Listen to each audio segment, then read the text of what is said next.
All right, today we're diving into one of the Bible's biggest head scratchers, a guy named Lot. His story is just filled with these shocking moral failures, and yet he gets this title that, on the surface, makes absolutely no sense at all. And that's really the big question, isn't it? How in the world can a man who offered his own daughters to a mob and then later committed incest be called righteous? It's a total paradox. It feels impossible to solve. So let's see if we can unpack it together. I mean, just look at the contrast on this slide. It's so stark. On the left, you've got this list of just horrific choices one after another, but then you look at the right and you see a man described as righteous, who was tormented by wickedness, and who was ultimately saved by God. How can these two columns possibly describe the same person? To figure that out, we've got to go back to the story itself. Now, the most famous part of Lot's story is, of course, the whole destruction of Sodom thing. This is where we see his character and, yeah, his flaws in really high definition. It's just a completely chaotic night. Lot shows hospitality, which is great, but then he makes that unbelievably awful offer with his daughters. But here's the detail that really jumps out: his hesitation. Even as the sun is coming up and divine judgment is literally moments away, the angels have to physically grab him and his family and drag them out of the city. He had to be forced to accept his own rescue. You would think that after escaping a city-destroying rain of fire, things couldn't possibly get any worse, but you'd be wrong. After the escape, Lot's story just completely falls apart. So they're isolated in a cave, and they honestly believe they are the last people left on Earth. His daughters come up with this desperate and, frankly, disturbing plan. They get their dad drunk on 2 nights in a row and both sleep with him. And the children born from this, well, they become the ancestors of 2 nations that were often enemies of Israel, the Moabites and the Ammonites. So that's the story we're working with. A man who makes one catastrophic decision after another. And that brings us right back to our original question. How is this guy called righteous? Well, the answer isn't in his actions, but in a concept that's totally central to the entire biblical narrative: grace. And here it is, the verse from the New Testament that creates our whole paradox. It explicitly calls Lot a righteous man. But, notice the other part of the description: tormented in his righteous soul. This suggests that even though he was living in a wicked place and making some terrible choices, something deep inside him still hated the evil he was surrounded by. So, this is the crucial point, this theological idea of justification. The source material argues that Lot wasn't called righteous because his actions were perfect. I mean, far from it. He was declared righteous by God as an act of pure mercy. It was a gift he did absolutely nothing to earn. And this verse just brilliantly illustrates the logic here. The idea is that human sin, no matter how huge it gets, can never be greater than God's capacity for mercy. So in Lot's case, as his sin and his failures just piled up, the grace that saved him is shown to be that much more powerful. This verse is really the final key that unlocks the whole thing. The source explains that Lot's righteousness wasn't his own achievement. It was something credited to him, kind of like a foreign righteousness given to him through faith. In the Christian framework, this points directly to the righteousness of Christ being given to believers, despite all their flaws. So there you have it. The paradox is solved. Lot isn't an example of human goodness. He's a case study in divine mercy. He basically represents anyone who has faith but still gets tangled up by the world, makes awful decisions, and is saved not by their own merit, but by a grace they totally don't deserve. Okay, so that was a bit of a theological deep dive.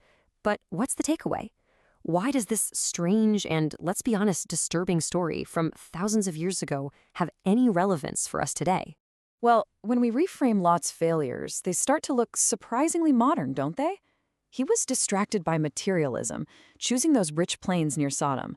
He put his family in a totally toxic environment. He lost sight of his calling, and ultimately he failed to protect the very people he was responsible for. I mean, these are struggles so many people can relate to. And that's the real message of hope that the source draws from his life. If God could rescue and declare righteous a man as deeply flawed as Lot, then there's hope for anyone. His story isn't a blueprint for how to live your life. It's a testament to a mercy that can overcome our biggest, most painful mistakes. In this fascinating twist, the source points out that the perfect response to this kind of moral failure actually comes from one of Lot's own descendants, through his Moabite daughter. Generations later, King David, after his own terrible sin, wrote a prayer that has become a touchstone for repentance ever since. David doesn't make excuses. He doesn't try to bargain. He starts by asking for a complete internal transformation, a pure heart, knowing full well that's something only God can create. Then he asks not just for a reset, but for the joy of that salvation to come back, along with the strength to live differently from now on. And right here, this is the core of it all. The only thing we can truly offer God after a massive failure isn't a promise to be perfect. It's simply our own brokenness. According to David, a humble and repentant heart is the one sacrifice God will never, ever reject. And that leaves us with this final thought. Lot's story is a difficult one, for sure, but it forces us to confront this incredibly powerful idea of unearned grace. Because if a man like Lot could be called righteous, it challenges us to think very differently about failure, forgiveness, and the nature of mercy in our own lives. Welcome back to the Deep Dive.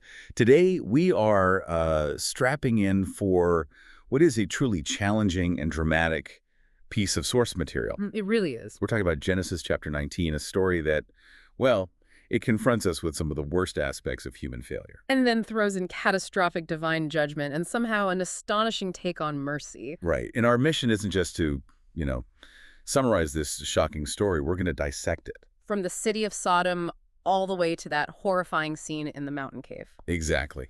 And critically, we're going to explore how later sources use this exact story to define these huge concepts like justice, righteousness, and grace, especially for you if you're coming to this text completely cold. And this whole dive really starts with this idea of setting expectations. It's a theme that Lot, our central figure, immediately and spectacularly fails. How so? Well, the source material opens with this powerful image. It suggests that the person who really pursues knowledge, who meditates on the law of the Lord, will be like a tree planted near streams of water. So they'll flourish. Exactly. It sets this really high moral standard. And Lot, well, he chose the arid ground of Sodom over that nourishing stream. And his failure to prosper it's just total. Okay, let's unpack that opening scene.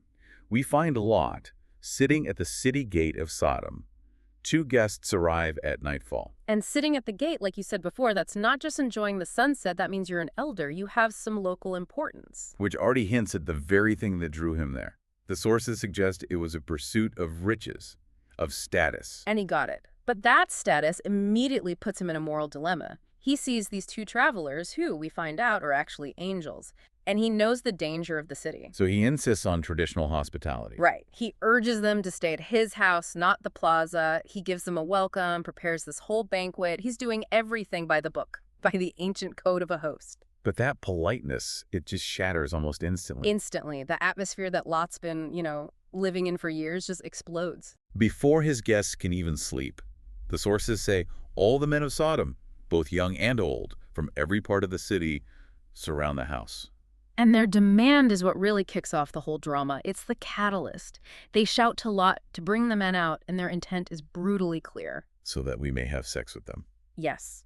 This public, collective demand for sexual violence against his guests, it's the absolute bottom of the city's moral decay. This is the point where Lot's desperation just. It takes this terrifying turn into complete moral chaos. He feels the duty, his guests are under his protection. So he goes outside, he closes the door behind him, trying to shield them. And he pleads with them. He says, please, my brothers, do not do such a wicked thing. But then we get to the part that is just so hard for any reader to reconcile. The offer. Yes, the offer. To save his guests, he offers an exchange. He offers his own 2 virgin daughters. And he tells the townspeople they may do with them what you want, just as long as they leave his male guests alone. It's horrific. And the sources are very explicit. He offers his virgin daughters. That just seems to contradict everything about the hospitality he just showed. It does. And commentators don't really try to rationalize it. They emphasize it. How? It shows just how profoundly Sodom had corrupted him. His sense of priority is so warped. Protect the male travelers who are divine agents at any cost, that his righteousness, if you can call it that, is deeply compromised. He's choosing between 2 evils. And he chooses to sacrifice his daughters. And what's fascinating is that even the mob is disgusted. They reject the offer. Right. They call him an outsider, an immigrant, who's trying to act as a judge. And they threaten to treat him Much worse than those men. They just rushed the door. And that's the trigger, the supernatural intervention. The two angels reach out, pull a panicked Lot back inside, and lock the door. Then they strike the men outside with blindness.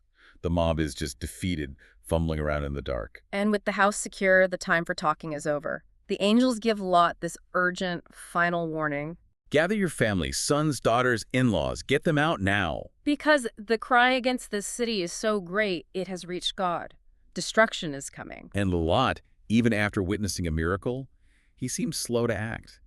He runs out to warn his future sons-in-law. And they think he's joking. They just laugh at him, which really shows you how disconnected he was from his own family. Or just how unbelievable the whole idea of divine judgment was to people so deep in that culture. As morning comes, the urgency just ramps up. The angels are demanding, hurry, take your wife and your 2 daughters, go now, or be dragged in the city's destruction. And this is maybe the most telling detail about Lot's character. With fire literally about to rain down, the text says he still hesitated. He couldn't let go of the life, the possessions, whatever it was. And that hesitation triggers this act of pure, unearned mercy. The sources are very clear on this. What do they say? They say because the Lord had mercy on them, the angels didn't wait. They physically grabbed Lot, his wife, and his daughters by the hand. And forcibly led them out. They dragged them to safety. It wasn't his wise choice that saved them. It was a divine rescue. Once they're outside, the instruction is terrifyingly simple. Run and save your lives. Do not look back. Escape to the mountains. Complete abandonment of everything. But even then, Lot starts negotiating. He does. In the middle of this rescue, he's negotiating for comfort. He pleads not to go to the mountains, asks for a tiny village nearby instead. And the angel agrees, which again just highlights the incredible lenience being shown to this deeply flawed man. The angel says basically, okay, I won't destroy that small village, but hurry, because I can't do anything until you get there. And that village gets named Zoar, which means small place. It's a monument to Lot's fear. As soon as he gets there, at sunrise, the judgment falls. The Lord rained fire and burning sulfur from the heavens upon Sodom and Gomorrah. It was absolute. It wiped out everything, the cities, the people, the plants. And then we get that tragic, immediate consequence of looking back. Lot's wife. She disobeys that one. Single instruction. She looks back, and instantly she's turned into a statue of salt. It's such a visceral image, a warning against being attached to that old life. And we get one last view of it from Abraham, Lot's relative. He gets up early and sees the smoke rising from the plain like the smoke of a furnace. And the source confirms it. God remembered Abraham's petition and saved Lot. It connects the rescue back to Abraham's faith, not Lot's merit. Right. So the immediate danger is over. But the story shows us that Lot's troubles were really just beginning. Okay, so now we transition to what is, it's arguably the darkest and most complex part of the chapter, the aftermath. Lot is afraid of the people in Zoar, the very village he just begged to enter, so he abandons it. And he goes to live in a cave in the mountains with only his 2 daughters. Now they're alone, they're isolated, and they believe they're the last people on earth. They fear they can't marry, that their father is getting old, and this desperation just overrides every moral boundary they have. And they articulate a clear plan. It's driven by this cultural need to have children, to continue the family line. The plan is, let's make him drunk with wine, and then we will have sex with him. The goal was preservation, no matter the means. And they execute it over 2 straight nights. First night, they get him drunk, the elder daughter sleeps with him. Second night, they do it again with the younger daughter. And here's the critical detail the source includes. In both cases, Lot did not realize when she lay down or when she got up. So the moral responsibility is placed squarely on the daughters. Lot is portrayed as just numb, oblivious from the alcohol or the trauma. And the result is this scandalous legacy that echoes through the rest of the ancient narrative. Both daughters get pregnant by their father. The elder has a son named Moab, the ancestor of the Moabites. The younger has Ben-Ami, the ancestor of the Ammonites. And for you, the listener, if you don't have this context, this is crucial. This origin story is used as a negative explanation for 2 rival nations. Their roots are literally traced back to incest and deceit in a cave. And that's where this deeply flawed story ends. So now we get to the central paradox. How do later commentators deal with this? You have this man who was materialistic, who offered his daughters to a mob, who hesitated to flee destruction, who committed incest, and yet later sources, specifically the Apostle Peter, call Lot a righteous man. How is that possible? How can this man be called just? That's the billion-dollar question. Peter says God saved Lot because he was a righteous man, but not because of his actions. So what was it? It was his internal state. The source says he was tormented in his soul by the shameful immorality he saw and heard every day in Sodom. So he hated the sin, even while he was tangled up in it. Exactly. And this introduces this huge concept of justification. Lot becomes a stand-in for everyone who has made terrible choices. He's called just, not because of his own merit, but because of a legal declaration from God, or, as the source puts it, by the merits of the one who forgave our sins and made us just. But hold on, what about the consequences? His terrible choices led to the Moabites and Ammonites, two nations with a sinful origin that caused real-world problems. How does mercy just wipe that away? That's precisely the tension the sources lean into. They argue that Lot's failure is the perfect canvas to demonstrate a deeper truth. The deeper truth about what? About grace. The sources connect Lot's situation to a later text that says God made Christ, who never sinned, to be the offering for our sin so that we could be in a correct relationship with God. So Lot is held up as this foundational example of mercy triumphing over massive personal failure. Yes. And if we look at the bigger picture, the theme is that where sin is, grace is even greater. A source from Romans says, while the people sinned more, the marvelous grace of God abounded more. So showing us the depth of Lot's sin isn't to condemn him. Not at all. It's to illustrate the boundless reach of that grace. And that's underlined by his scandalous lineage. The Moabites and Ammonites start in a cave from sin. Yet the source stresses that this line, through divine mercy, eventually leads to the Moabite Ruth. Leads to King David. And ultimately to the Messiah. The line of salvation runs right through this dark, incestuous beginning. It proves grace isn't limited by our past failures. So this is the ultimate takeaway then. I think so. The sources summarize it by saying everyone has sinned, but God declares people just when they believe in Jesus' sacrifice. It's a mechanism that allows this tormented, deeply flawed man, Lot, to be categorized as righteous. So what does that mean for you, the listener, today? If you feel tangled up in failures like Lot's, maybe not as dramatic, but, neglecting a moral calling, prioritizing comfort, family neglect, the source maintains there's profound hope. It asserts that mercy can cover even the most egregious failures. The whole point of this difficult text, in this view, is to show that human failure is simply the stage for divine mercy. The sources conclude with a final reflection on how to respond to a story like this. Right. It references a prayer from the Psalms that asks God to create a clean heart and renew a faithful spirit. And that brings us to the final provocative thought we want to leave you with.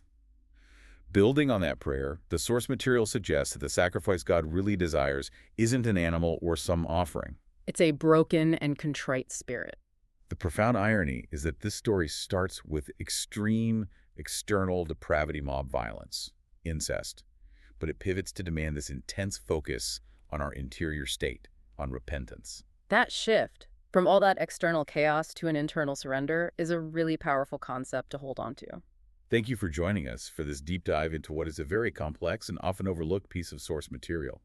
We hope you walk away feeling informed and maybe a little challenged by the surprising redemption found right in the heart of this ancient narrative.